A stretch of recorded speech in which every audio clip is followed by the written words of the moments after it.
Limitado ang ilang aktibidad sa Boracay ngayong Semana Santa. Paano na ang mga beach party? Ang sitwasyon doon sa live na pagtutok ni Kim Salinas ng GMA Regional TV 1 Western Visayas. Kim?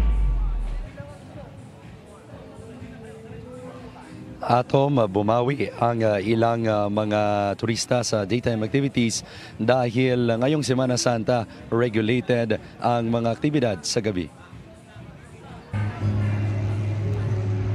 Bukas ang bars at restaurants sa isla ng Boracay. Pero bilang paggalang sa Semana Santa, pansamantala munang ipinagbawal ang mga beach party, fire dance at iba pa. Bawal din ang pagpatugtog na malakas mula alas 6 ng umaga ng Biyernes Santo hanggang alas 6 ng umaga sa Sabado de Gloria. Sabado ng gabi, pahihintulutan na ang beach party sa isla. So yun, wala po talagang noise yun dyan at saka lahat ng mga disco bars po ay close po siya. Pero pagdating naman sa mga bars natin and restaurants, open naman po siya but in minimal sounds po. Kaya mulang kaninang umaga hanggang nitong hapon, bumawi na lang sa pag-enjoy sa beachfront ang mga turista. Masarap mag-swimming sa umaga kasi wala pa masyadong Mamaya kasi sobrang init na hindi na makapag-swimming. Gusto ko pa rin bumalik dito kasi nakaka-inlove talaga siya. Sulit talaga ipagpunta kasi minsan lang sa isang taon kami nagbabakasyon. Amazing talaga ang Boracay.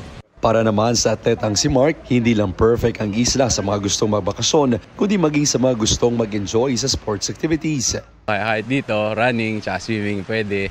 Para masiguro ang seguridad sa isla, naka-full alert status ang Malay Police epektibo ngayong araw. Ang idineploy na mahigit 300 police personnel, dinagdagan pa na mahigit 200 force multipliers.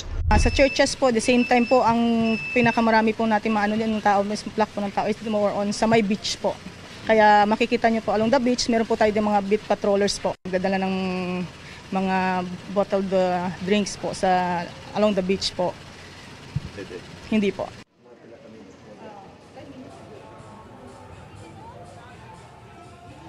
Atom, simula na muling pinahintulutan ang beach party sa isla ay ginawang rotational ang venue nito.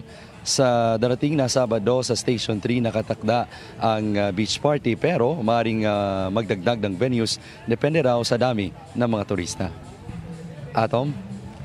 Maraming salamat Kim Salinas ng GMA Regional TV 1 Western Visayas.